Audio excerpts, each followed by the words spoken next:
जरा सोचो, तुम अपने दोस्तों के साथ पूरी नाइट पार्टी कर रहे हो और नशे के हालत में किसी अनजान कमरे में आके सो जाते हो, जहाँ से बाहर निकलने का ना ही कोई दरवाजा हो और ना ही उस घर में कोई भी खाने पीने का सामान हो। कुछ ऐसा ही होता है आज के हमारे इस कहानी में। तो कहानी शुरू होती है जिसमें हम निक्षय को देखते हैं, जो कि पूरी रात शराब पीने के बाद जब सुबह में उसका आँख खुला तो दर्द के मारे उसका पूरी सर फटा जा रहा था। तभी निक्षय को एक मरा हुआ चूहा दिखता है, जिससे कि वो डर जाता है। उस चूहे को कई सारे मच्छर खा रहे होते हैं। जब चीत सही से दरवाजे की तरफ देखा तब उसे एहसास होने लगा कि वो एक तिजोरी जैसे कमरे के अंदर बंद है। फिर उसने घड़ी में टाइम देखा जो कि सुबह के 9 बज रहे थे। फिर उस लोहे के पास जाकर उस तिजोरी को खोलने की बहुत कोशिश की, लेकिन वो हिलने तक को नाम नहीं ले रहा था। फिर उसने दरवाजा पीट पीट के चिल्लाना शुरू कर दिया, लेकिन बाहर से किसी का भी आवाज नहीं आता है। इसे ये भी नहीं पता था कि इस कमरे के अंदर कब और कैसे पहुंचा। थोड़ी देर बाद उसे पेशाब का बहुत तेज प्रेशर आता है, जिसके वजह से उसे उसी दीवार पे करना पड़ता है। पहले तो उसे ऐसा लगा कोई उसके साथ मजाक कर रहा है, क्योंकि रात में उसने अपने दोस्त के साथ काफी देर तक पार्टी किया था। वो अपने दोस्त से कहता है, तुम मुझे यहाँ से जल्दी बाहर नहीं निकाले तो मैं पुलिस कंप्लेन करके तुमको जेल भिजवा दूंगा।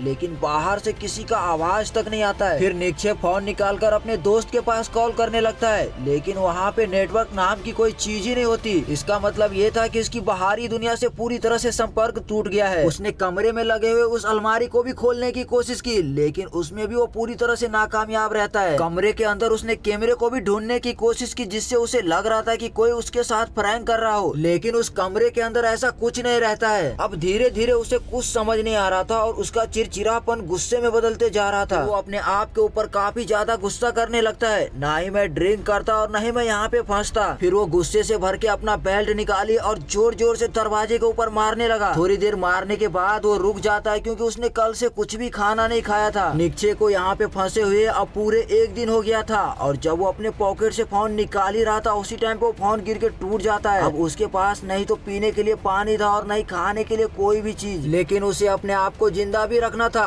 इसीलिए वो अपना सोच निकालता है और उसी में पेशाब कर देता है और उसे मजबूरन पीना पड़ता है। अकेलेपन और भूख के वजह से वो पागलों की तरह हरकत करने लगता है। फिर उसे ऊपर लगी हुई ट्यूबलाइट में एक चाबी नजर आता है, जिसे देखने के बाद वो एक ही झटके में उस ट्यूबलाइट को तोड़ देता है और वो चाबी ले लेता है। उस चाबी के मदद से इस अलमारी को खोल लेता है, जिसके अंदर 2 प्योर ऑक्सीजन कैन और कुछ छेनी हथौड़ी भी थे। उस छेनी हथौड़ी से दरवाजे को तोड़ने की बहुत कोशिश की, लेकिन उस दरवाजे पे जरा से भी खरोच नहीं आता है। फिर उस वेल्डिंग मशीन से उस दरवाजे को जलाने को भी कोशिश किया, लेकिन उसका इस्तेमाल वो सही से नहीं कर पा रहा था। तभी उस वेल्डिंग मशीन के आग के देखकर उसके दिमाग में एक आइडिया आया। उसने फायर अलार्म के पास आग जलाने लगा, ताकि बाहर किसी को ये मालूम पड़े कि अंदर कोई फंसा है, जिससे कोई उसे बचाने आए। लेकिन बदकिस्मती से वो अलार्म नकली निकला। इसके बाद उस छेनी हथौड़ी से दरवाजे को तोड़ने का प्लान बनाया, लेकिन वो दरवाजा इतना मजबूत था कि इसे हिला भी नहीं पा रहा था। वहीं पे वो भूख और प्यास से धीरे धीरे डिप्रेशन में जाने लगा। वो अपना गुस्सा निकालने के लिए उस अलमारी को जोर जोर से पीटने लगा, लेकिन थोड़ी देर बाद फिर से वो उस जगह पे बैठ गया। तभी उसे उस दीवार में एक छेद नजर आया, जिसे देखने के बाद उस दीवार के अंदर वो सुरंग बनाने का प्लान बनाया। फिर वो उस दीवार को तोड़ने में जी जान लगा दिया, ताकि वहाँ एक सुरंग बन सके और वहाँ से वो आसानी से निकल सके। लेकिन धीरे धीरे उसे उस कमरे में सांस लेने में भी प्रॉब्लम होने लगी थी, जिसके वजह से उसे प्योर ऑक्सीजन लेना पड़ता है। लेकिन वो उस ऑक्सीजन को कुछ ज्यादा ही अपने शरीर के अंदर ले लेता है, जिसके वजह से उसे चक्कर आने लगता है। अब उसकी नजर वो मरे हुए चूहे के ऊपर पड़ती है, जहाँ पे कई सारे कीड़े घूम रहे थे।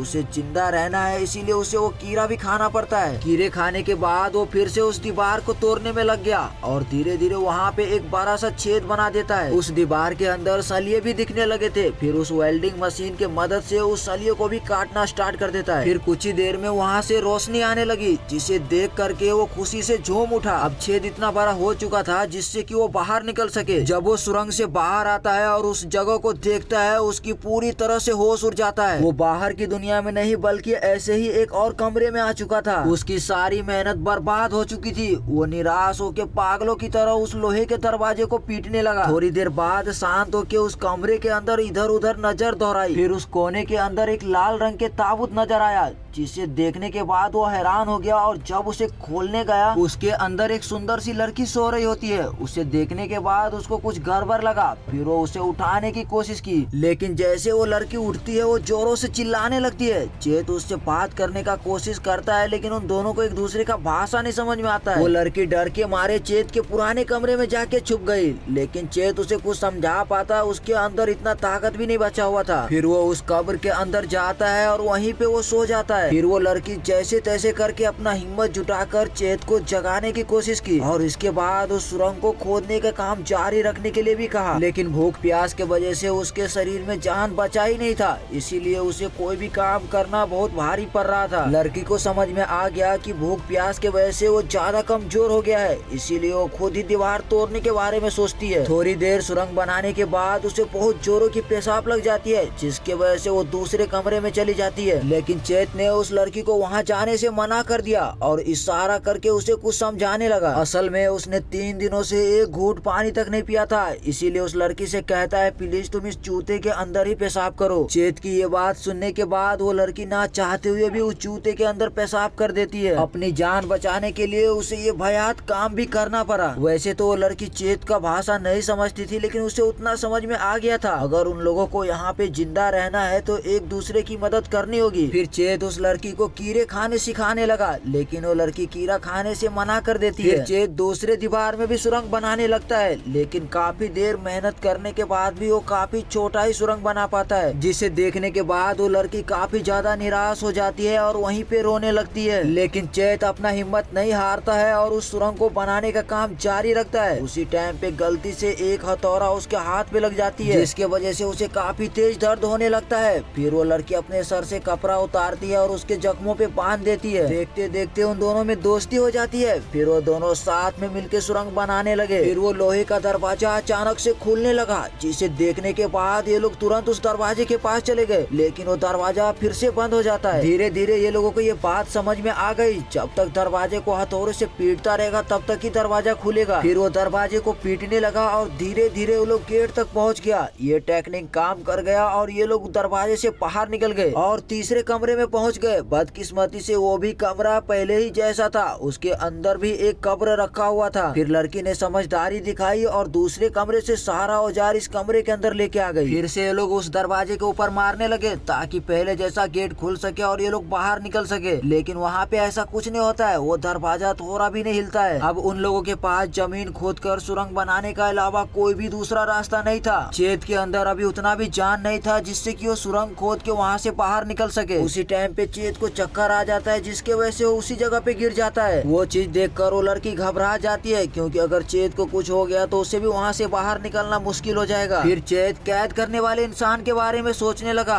उन्हें ऐसा लगा कि उनकी इच्छा ये है कि शायद हम दोनों में से एक को उस कब्र के अंदर देखना चाहता है। यहाँ से बाहर निकलने के लिए उन दोनों में से किसी एक को अपना जान देना पड़ेगा। कमरे में रखा हुआ कब्र ही उन दोनों में से किसी एक की मंजिल है। सारी मुसीबत को खत्म करने के लिए चेत ने उस लड़की को खून करने लगा, लेकिन वो ऐसा नहीं कर पाता है क्योंकि उसके शरीर में अभी इतना जान नहीं बचा था जिससे कि किसी को वो मार पाए। फिर वो अपने आप को ही कब्र के अंदर सुला लेता है और जिंदा रहने की उम्मीद को ही छोड़ देता है। तभी वो लड़की ने जोर से एक थप्पड़ लगाई ताकि वो होश में आ पाए, क्योंकि अगर उसे कुछ हो गया तो उसे भी वहाँ से बाहर निकालना मुश्किल हो जाएगा। कुछ देर बाद वो लड़की अपना कपड़े उतारने लगती है और चेत के बदन को छूने लगती है। बेहोशी के हालत में भी चेत को समझ में आ रहा था कि वो लड़की क्या कर रही है। चेत को गर्म रखने के लिए पूरी रात उसे ये सब करना पड़ता है। फिर थोड़ी देर बाद थक के ये दोनों उसी जगह पे सो जाती है। फिर थोड़ी देर बाद उसे उस दरवाजे को घूमने की आवाज सुनाई दी। वो आवाज सुन के वो तुरंत दोनों उठ जाते हैं। फिर ये दोनों ने पिछली बार की तरह इस बार भी दरवाजा को पीट के आगे की तरफ बढ़ने लगे, लेकिन चेत इतना ज्यादा कमजोर हो गया था कि वो अपने पाँव पे ठीक से खड़ा भी नहीं हो पा रहा था। लेकिन लड़की ने जैसे तैसे उसको सहारा दी और उसे गेट तक लेके गया। आखिरकार वो दरवाजा खुल गया, जिसे देखने के बाद लोगों को जिंदा रहने की एक और उम्मीद जाग गई। अगर आप किसी लड़की के साथ एक कमरे में बंद हो जाए तो क्या उस जगह से बाहर निकलना चाहेंगे? ये भी हमें कमेंट में बताएं और चैनल को सब्सक्राइब कर दे ताकि आप भी किसी लड़की के साथ एक कमरे में बंद हो जाए और चाबी खो जाए।